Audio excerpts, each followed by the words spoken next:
Come in. Hi, how you doing? Hi, I'm doing well, thank you. Victoria Guido with Gartner. Good to meet you, Victoria. May I take a seat? Please. Thank you so much. Here's my business card. Do Okay. you happen to have one for me? I do not, but Oh, that's okay. I'll shoot you an email All after right, this one. perfect. So thank you again so much for taking the time to meet with me.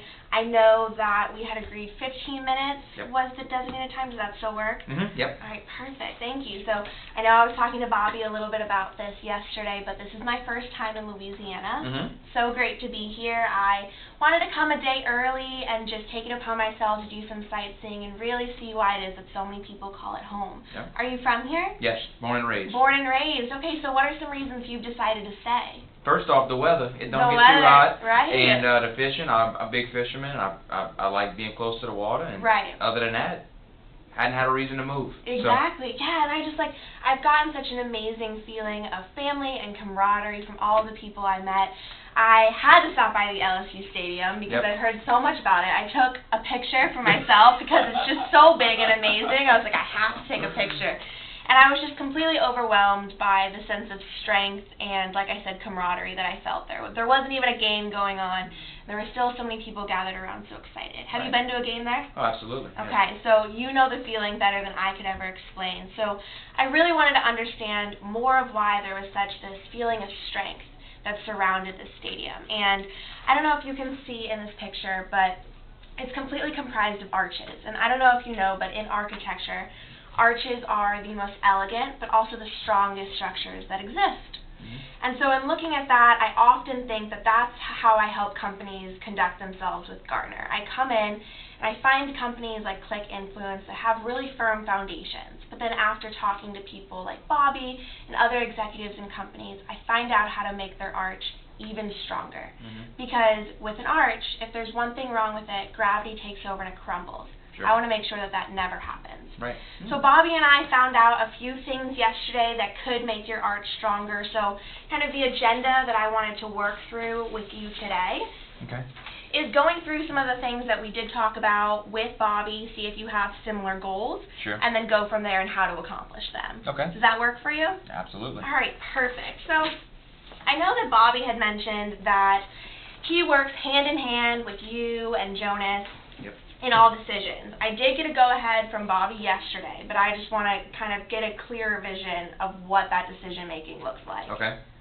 So basically what I do is I'm here basically to talk numbers, and my role specifically in the company as a CFO is one, make sure everything financially makes sense. Right. Find the most feasible way to make sure, because obviously you know they have a big project coming up. Huge. Make sure it's put together well Mhm. and can get Jonas' stamp of approval. And two, I'm just trying to keep Bobby headed in the right direction. I mean, he's stressing out. He's Right. spending long hours, long nights preparing for this project. Right. And I'm just trying to make sure that he has everything he needs to be able to bring it to success. Right, of course. Yeah, Bobby and I were talking about how we just want to get him home to his family, you know, That's like it. get more time out of the office, get some of those personal goals enacted as well, and get to that end goal of this huge project, which we'll get to a little later. So I know that Bobby had mentioned an end-of-year timeline and goal for this project. Is that still enacted? Still inactive, yep. Okay, end of the year. All right, perfect. And from your standpoint, or also working with Bobby, in choosing to partner with different companies and take on these huge initiatives, how do you go about making those decisions?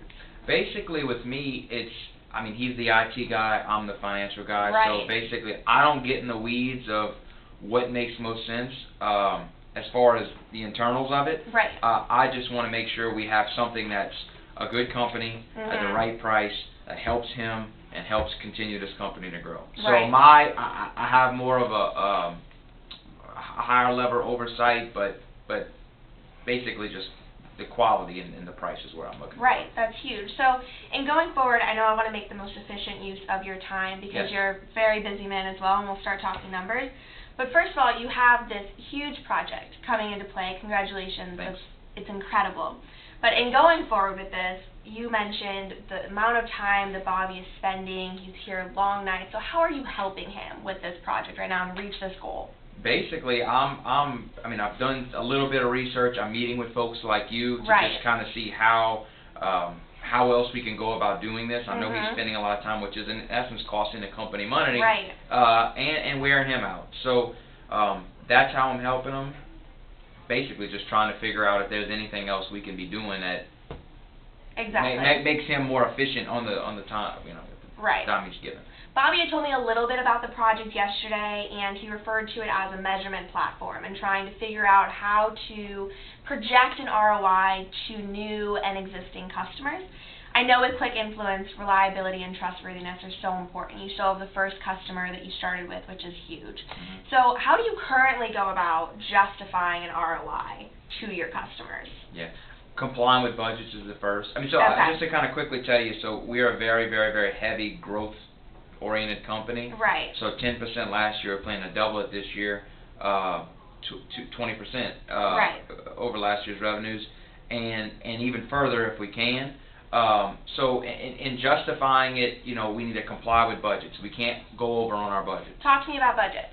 It's basically my biggest role within this company is just to comply and make sure everything stays within what we've allotted Right. for this project. Of course, that's huge. So if I may ask, what is the allotted budget for this project? $2 million. $2 million. Okay. That's a huge budget. So how are you currently going about designating those funds accordingly? Because obviously there's tons of different technologies and ways that you can spend that $2 million. So how are you delegating those funds? Well, between the research, between the man hours, between the actual hardware and putting the project together, we're pretty much tapped out at this Right. point. So we're closing in pretty quickly on it. And I mean, yeah, just the people and the manpower and the infrastructure is really all going into that. Do you feel like there's ways that you need to cut costs in going forward with this huge project? We're closing in pretty closely onto that $2 million mark. So Right. Okay. It's not, and look, that's a firm budget. That's a firm budget. And Bobby had mentioned potentially needing to hire more people for this research if y'all didn't figure out another way to come in and do it more efficiently.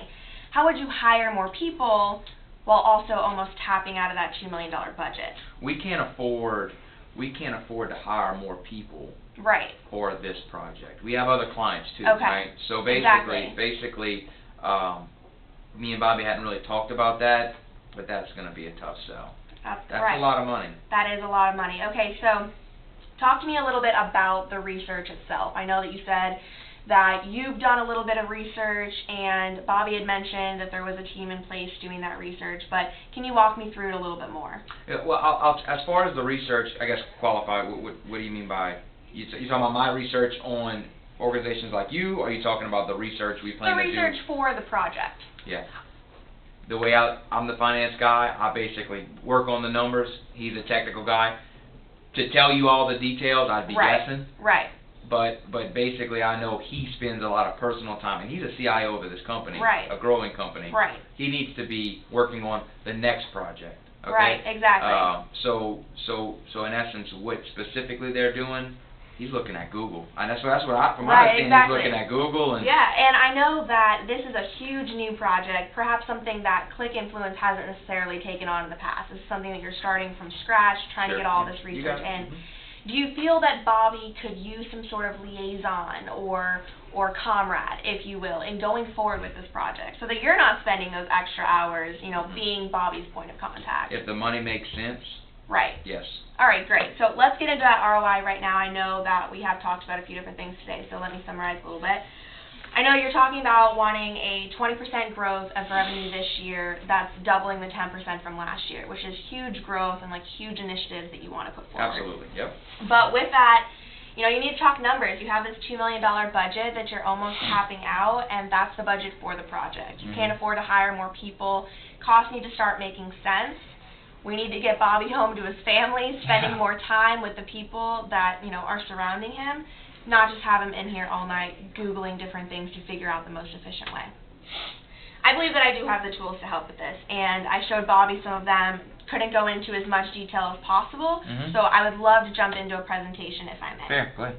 All right, perfect. So as far as research, I know, that's not necessarily your side, but I do want to give you a brief overview of how that would be helpful. So in going forward, Gartner does do a lot of different types of research, but mainly where the ROI is going to come in for you is when you look at the Magic Quadrant. The Magic Quadrant is a way that we designate different companies and different industries and their position in the market. Okay. So ultimately what we want this technology that you're creating to do is get you on this Magic Quadrant. On this Magic Quadrant, 70% of the people on here are end users. So these are people that we want to know your name. For instance, I have a testimonial and an article in here from Oracle, listing them as a leader in the market, as you can see right here. We want Oracle to know that you are the social media company that they should be reaching out to, not all of these other different companies. Okay, yeah. That's where you can get a lot of the ROI. But even more than that is the way that we're able to position you on the hype cycle. Here's the way that you can imagine it. So you have the hype cycle. Do you have a Zune? Do you know what a Zune is? No idea. Most people don't. So a Zune is a type of iPod, if you will. I can't even say it without using the Apple term. That technology was obsolete within a year. That's because they were all on the top hype, and then they just plummeted, and were never able to get to that like slope of enlightenment, as Gartner likes to call it. We want to make sure that this project that you're spending all of this time, money, and energy going forward with is not just a technology that's going to become obsolete in 1 year. We want 10 plus years coming into this. That's where you get more value. Could you see if we were able to position you on this hype cycle in this Magic Quadrant, having companies like Oracle, Microsoft, IBM, all leaders in the market, seeing your name? How do you think that would benefit the budget going forward and ultimately this goal? Oh, absolutely. That'd be huge. That'd be huge. Okay, so more ROI for you. I know that you said you need to justify the budget. This is exactly what you do. You need Bobby coming to you with efficient numbers. We have what's called the IT budget tool. This is going to allow Bobby to lay out every single thing that he's spending money on. So anything you have left of that $2 million budget, you can input everything in here and see how some of the funds need to be moved around. How do you think this could be helpful? Oh yeah, that's what I'm talking. That's what I need. Right. I feel like a CFO wants to see something like this. So that's a huge justification too. But here's even some more. I know that you mentioned that Bobby might need a little bit of camaraderie in this new project. It's a lot going on. Those are long hours. You're spending money sending him to conferences to learn more. It's a lot of expenses coming out of a $2 million budget. More and more and more. Let's eliminate it. We have what's called the executive partnership. These are previous CIOs who have worked with projects exactly like this. We match these profiles up accordingly so that people can come in like Ernie Charles, who's one of our Gartner executive partners, and work directly with Bobby on this project. We send Bobby home, we send Ernie in, they work together, those hours are eliminated. How do you think that could be helpful? That would definitely suffice the need of him being able to see his family for sure. Right, exactly. And that's what we want here. We want this huge platform to come through, but we're also people. We need to get in and out of the office, get these initiatives done, but also, like you said, you need to increase that revenue, meaning we need to get this technology out even before end of year. Okay. So do you see that with these types of tools, you're really getting that ROI out of the budget, and a lot of the reasons to have this technology have the longevity in the market? I see the value. I guess it just depends on the price. Yeah, okay, so let's talk price. So the price is $50,000 for the entire package. So let me lay it out a little bit for you. So we have the Gartner package for CIOs. That's $50,000 completely all together for 1 year. Here's where you're getting the ROI. You're spending $50,000 on this. You're cutting down on the research. You're not hiring new people. You have that executive partnership to have that camaraderie. Do you see the value in this? So $50,000 is what it costs? $50,000 is what it costs. So these are additional direct reports for if more of your team wanted to get more of that research. So it's a 1-year contract, basically? It's a 1-year contract. You could do more. Obviously, I have year 3 listed. I could go above and beyond. I feel like we would need more time with that. But can we take next steps and make this happen? Well, first off, can we set a next meeting? I'll say I can't stroke the check for you. Unfortunately, that's Jonas's decision. So how about we come back to this? How about we do Tuesday at 9 a.m. and talk again? Let's do it. I would love I'll that. get Jonas there. So. All right, perfect. You and Jonas, maybe even Bobby. Thank you so much Thank for you your so much. time. Good job. I really appreciate Well done. it. Right in the nick of time, huh? Yes. Perfect. That was excellent. Thank that was you good. so much. You were a great buyer. Good. I You were appreciate great your salesman, time. I tell you. Oh, thank you. All right. Well, I hope you have a great rest of your day. You too. Good. What was your name? Good job, Chris Benoit. Chris Victoria. Great to meet you. Thank Yeah, you. It's great to great. meet you. All right. Good luck. Thank you so much.